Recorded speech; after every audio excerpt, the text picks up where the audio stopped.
القصه اللي غادي تسمعوا هي اعقد لغز طبي وقضائي في التاريخ. تخيلوا معايا حملات بوليداتها 9 شهور وتزادوا قدام عينيها من كرشها وفي الاخير صدقوا ماشي وليداتها. هذا ماشي خيال علمي وانما معجزه وقصه حقيقيه. القصه بدات سنه 2002 في ولايه واشنطن، فاش واحد الام الاسم ديالها ليديا مشات كطلب مساعدات اجتماعيه لوليداتها. الاجراء الروتيني القانوني كان هو انها خصها دير تحليل الحمض النووي ADN باش تثبت النسب ديالها لوليداتها. ومن بعد ايام قليله من التحليل خرجت النتيجه اللي غادي تقلب حياه ليديا الجحيم. نتيجه التحليل كانت كتاكد 100% بلي هذوك الوليدات هما ماشي وليداتها البيولوجيين، يعني ليديا ماشي امهم الحقيقيه. بالرغم من ان ليديا حاولت انها تنفي هذا الشيء الا ان الاطباء ما تيقوهاش وغادي يبلغوا بها. السلطات غادي يتهموها بالاحتيال وتزوير الاوراق، وباللي الولاد ماشي وليداتها غير سرقاهم باش تطلب بهم المساعدات. النيابه غادي يطالبوا باش يسحبوا منها الوليدات ويحكموا عليها بالسجن حيت كيعتبروها نصابه. القضيه غادي تزيد تعقد حيت ديك الساعات ليديا كانت حامله بولدها الثالث. القاضي ما غاديش يتيقها وغادي يعطي امر قضائي ويكلف مراقب رسمي محلف داخل قاعه الولاده. كان الهدف هو انهم ياخذوا عينه من الدم ديال الجنين في اول ثانيه ملي يتزاد ويقارنوها مع عينه من الدم ديال الام ديالو، ومن بعد ما تزاد الولد تخدات منه عينه قدام المراقب والشهود. لكن فاش مشاو للمختبر النتيجه كانت هي نفس النتائج السابقه، يعني الجنين صدق ماشي الابن ديال ليديا البيولوجي.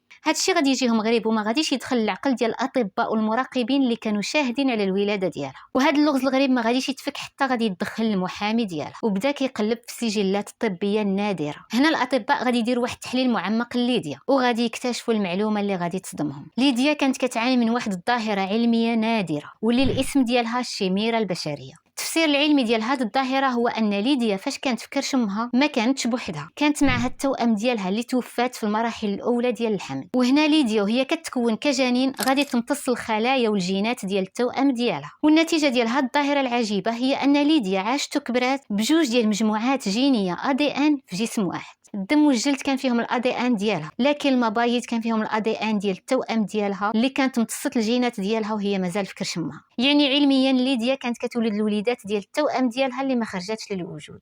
وهذا الاكتشاف العظيم غادي يسقط كاع دوك التهم اللي كانوا ضد ليديا، غادي يعتذروا منها والقضاء غادي يعترف ليها بالنسب ديال وليداتها. القصه ديال ليديا غادي تنتشر بشكل كبير وتسجلات في التاريخ كاشهر امراه هي التوأم ديال راسها.